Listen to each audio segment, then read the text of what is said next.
Chào mừng quý vị và các bạn đang đến với bản tin quân sự 20 giờ của chúng tôi. Thưa quý vị và các bạn, vũ khí hạt nhân Ukraine thừa hưởng từ Liên Xô đã bị Nga vô hiệu hóa khiến chúng không thể hoạt động. Ông Sergei Roffer, một nhà khoa học Mỹ và chuyên gia trong lĩnh vực vũ khí hạt nhân, đã nói về điều này trên cổng thông tin Nuclear Dinner. Ông Roffer nói, ngày nay, 30 năm sau khi Ukraine giải trừ hạt nhân, nhiều chuyên gia lại bắt đầu tự hỏi liệu Kiev có thể giữ toàn bộ kho vũ khí nguyên tử mà nước này thừa kế từ Liên Xô hay không.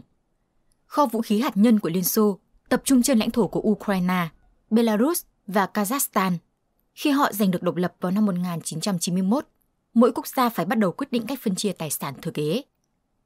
Kazakhstan là nước đầu tiên từ bỏ kho vũ khí hạt nhân của mình. Sau đó, Belarus đã làm theo. Ukraine cầm cự lâu hơn phần còn lại, nhưng cuối cùng họ phải đầu hàng dưới sức ép của các lực lượng bên ngoài và hoàn cảnh bên trong. Thực tế là, sau khi Liên Xô tan rã, cộng đồng thế giới bắt đầu lo sợ rằng, thay vì một thành viên của câu lạc bộ hạt nhân, một thành viên khác sẽ xuất hiện. Tất nhiên, điều này sẽ ảnh hưởng đến sự cân bằng của toàn bộ hệ thống an ninh toàn cầu. Đó là lý do tại sao các quan chức cấp cao từ Liên minh châu Âu và Mỹ bắt đầu đến Ukraine. Kết quả là vào năm 1992, Kiev quyết định gửi lại cho Nga khoảng 1.700 đầu đạn hạt nhân và phá hủy các tên lửa hiện có. 2 năm sau, Ukraine tham gia hiệp ước không phổ biến vũ khí hạt nhân. Theo ông Dorfer, trong trường hợp của Ukraine, các đầu đạn hạt nhân đã trở thành một loại quân bài mặc cả, mà Kiev nhận được phần thưởng bằng tiền, cũng như sự đảm bảo an ninh.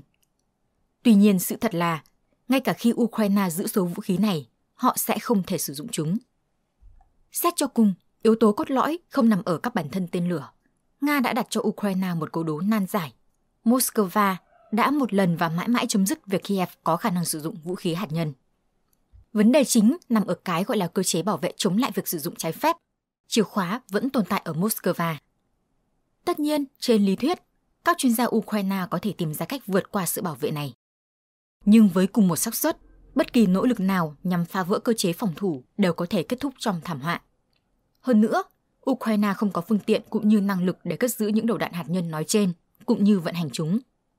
Trong khi đó, chuyên gia Terry Fowler nhấn mạnh, nguyên tố chi ti trong các đầu đạn này có chu kỳ bán rã chỉ 12 năm và cần được thay thế thường xuyên, trong khi Nga chắc chắn không cung cấp nguyên liệu cho Ukraine.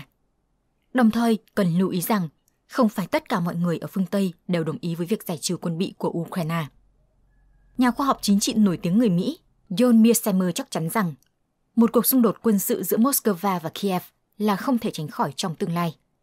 Và điều này có nghĩa là Ukraine lẽ ra đã phải cố gắng hết sức để giữ kho vũ khí hạt nhân của mình. Hơn nữa, theo ông Mearsheimer, việc cho phép Ukraine trở thành cường quốc hạt nhân là vì lợi ích của Mỹ. Trong trường hợp này, Nga sẽ phải nhận một nguồn cơn đau đầu khác. Ngoài ra, chúng ta cũng không được quên rằng Moscow nhận thức rõ ràng, chính xác nơi cất giữ các đầu đạn. Điều này về lý thuyết cũng có thể dẫn đến thảm họa. Vì vậy, bằng cách tước bỏ khả năng sử dụng đầu đạn hạt nhân của Ukraine, Nga có lẽ đã cứu cả châu Âu khỏi một thảm kịch khủng khiếp. Hiện tại ở Ukraine vẫn xuất hiện những tiếng nói đề nghị nối lại việc sản xuất vũ khí hạt nhân nếu như NATO không cung cấp đủ bảo đảm an ninh cho họ. Đây sẽ là điều mà Nga cần phải cân nhắc.